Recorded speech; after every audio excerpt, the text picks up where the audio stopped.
بسم اللہ الرحمن الرحیم۔ السلام علیکم دوستو، آئیے ڈاکٹر ذاکر نائک کی ایک اور ویڈیو دیکھتے ہیں جس میں سوال یہ کیا جا رہا ہے کہ قرآن مجید ایسا کیوں کہتا ہے کہ اگر کوئی مسلمان اپنا مذہب چھوڑے گا تو اسے مار دیا جائے؟ کیا واقعی قرآن پاک ایسا کہتا ہے؟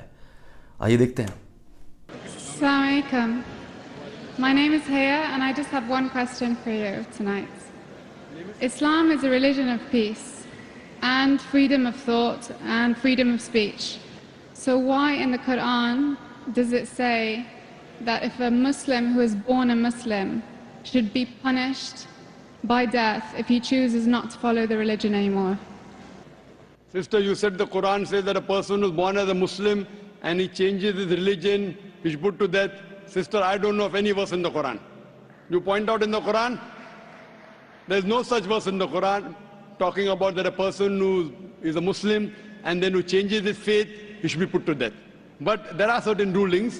But if you go back to دوستو یہاں پر روکنے کے لیے معذرت، مگر ڈاکٹر صاحب چونکہ انگریزی میں گفتگو ہے تو میں آپ کو بتانا چاہتا ہوں، انہوں نے قرآن مجید کو ہاتھ میں اٹھا کر بڑے واضح الفاظ میں سب کو یہ کہہ دیا کہ قرآن پاک میں ایسی کوئی آیت نہیں ہے جو یہ کہتی ہو کہ جب کوئی مسلمان اپنا مذہب چھوڑ دے یا اسلام سے باہر نکل جائے یا مرتد ہو جائے تو پھر اس کو مار دیا جائے۔ قرآن مجید کی ایسی کوئی آیت نہیں ہے۔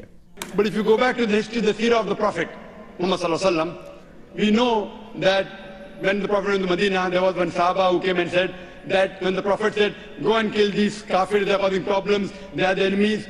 So one of the Sahaba said that please forgive my brother. And the Prophet didn't kill him.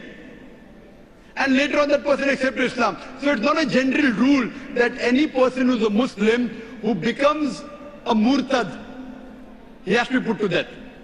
The ruling is if a person who is a Muslim, who becomes a murtad, who changes his faith and propagates against the religion of Islam, then the penalty is death. And this is in most of the countries. For example, if in the alright، کس صورت میں کسی مسلمان کو جو مرتد ہو جائے اس کو مار دینا چاہیے؟ اس صورت میں ڈاکٹر صاحب یہ فرما رہے ہیں کہ اگر کوئی شخص اسلام چھوڑ کر مرتد ہو جاتا ہے تو اسے مار دینا چاہیے اگر وہ اسلام مخالف پروپیگنڈا بھی شروع کر رہا ہے، اگر وہ اسلام چھوڑنے کے بعد لوگوں کو جا کر اکساتا ہے اور سب کو مجبور کرتا ہے کہ آپ بھی اسلام چھوڑ دیجئے، اس صورت میں ایسے شخص کو مار دینا چاہیے۔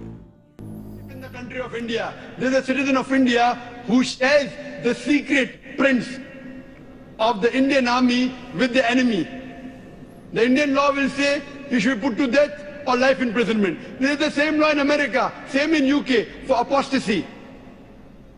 The same law that is there that if you sell some secret of the country, either death penalty or life imprisonment. So in Islam, it is not a normal ruling that a person who is a Muslim, when he becomes a non-Muslim, he should be put to death.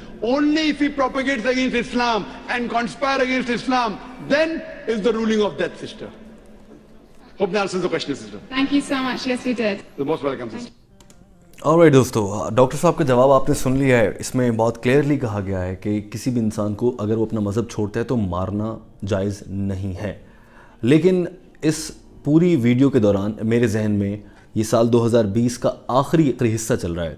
اس میں جو واقعات ہوئے ہیں اگر ان پر نظر ڈالی جائے تو بلاسفمی یا اسلام اور نبی کریم صلی اللہ علیہ وآلہ وسلم کی شان میں گستاخی کے واقعات پر بہت سے لوگ مارے گئے ہیں۔ فرانس کا معاملہ ہے، پاکستان میں ہو رہے ہیں، دیگر ممالک میں ایسا ہو رہا ہے اور لوگوں نے قانون کو اپنے ہاتھ میں لیا ہے، اور بہت سے ایسے واقعات بھی سامنے آئے ہیں جہاں پر کسی شخص نے شان رسول صلی اللہ علیہ وآلہ وسلم میں گستاخی کی کوشش بھی نہیں کی تھی مگر اس کو قتل کر دیا گیا اپنے کسی جھگڑے کی وجہ سے، پھر بعد میں الزام یہ لگا دیا کہ اس نے گستاخی کی تھی۔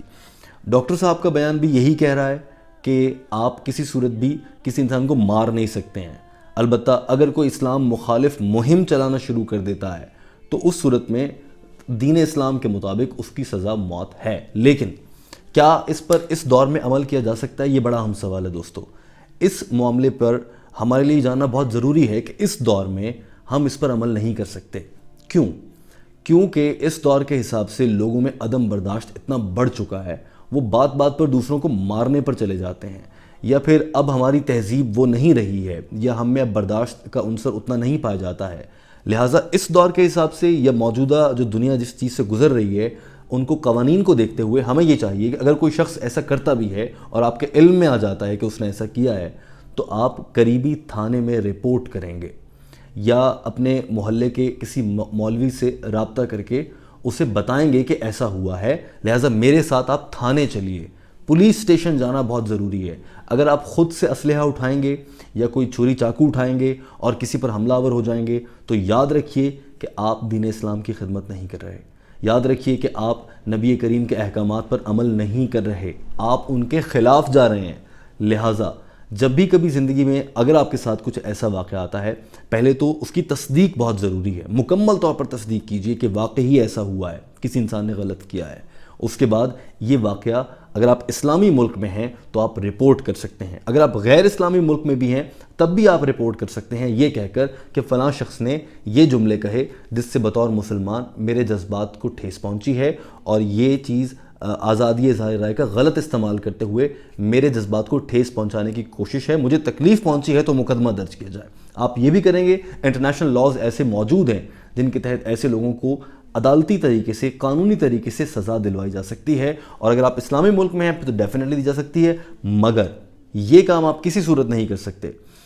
دین اسلام میں مختلف علماء کے اس پر فتوے موجود ہیں کہ آپ کسی انسان کو قتل اس بنیاد پر نہیں کر سکتے، خود سے آپ یہ فیصلہ نہیں کریں گے۔ اس سے پہلے ہوتا رہا ہے، اس وقت کے حالات کچھ مختلف تھے، آج کا انسان اتنا شاطر ہو چکا ہے، دراصل وہ اس کا غلط استعمال کرنے لگ گیا ہے۔ ایسے سینکڑوں واقعات بھرے پڑے ہیں جہاں پر ایک انسان کا دوسرے انسان سے جھگڑا دنیاوی معاملات پر ہوتا ہے، اپنی عام زندگی کے کسی جھگڑے پر یا کسی بات پر بحث ہوتی ہے، اور وہ اس کو قتل کر دینے کے بعد فوراً سے نعرہ لگاتا ہے کہ یہ تو شان رسول میں گستاخی کر رہا تھا، یا پھر اس نے اسلام سے متعلق کچھ ایسی بات کی ہے، یا پھر یہ مرتد تھا، یا پھر بہت سے لوگ اس کو احمدی کہنا شروع کر دیتے ہیں، جبکہ اس نے قتل صرف اپنے دنیاوی مقاصد کے حصول کے لیے کیا ہوتا ہے، اور پھر وہ اوپر سے لبادہ اوڑھ لیتا ہے اسلام کا اور اپنے آپ کو ایک ہیرو ظاہر کرنے کی کوشش کرتا ہے۔ لہٰذا آپ سے التماس ہے کہ پلیز گمراہی سے بچیں۔ دین اسلام کسی کو مارنے کا نہیں کہتا، بڑی واضح ہیں قرآن پاک کے احکامات، جس نے ایک انسان کو قتل کیا گویا اس نے پوری انسانیت کو قتل کر دیا۔ ایک قتل کو اتنا برا کہا گیا ہے، لہٰذا ہمیں اس پر بہت خیال کرنا ہوگا۔ دوستو، آپ کی اس پر کیا رائے ہے؟ کامنٹ کر کے مجھے ضرور بتائیے گا۔ آپ کو یہ ویڈیو کیسی لگی؟ آپ کی رائے کا ہمیں انتظار رہتا ہے۔ ویڈیو دیکھنے کا بہت شکریہ۔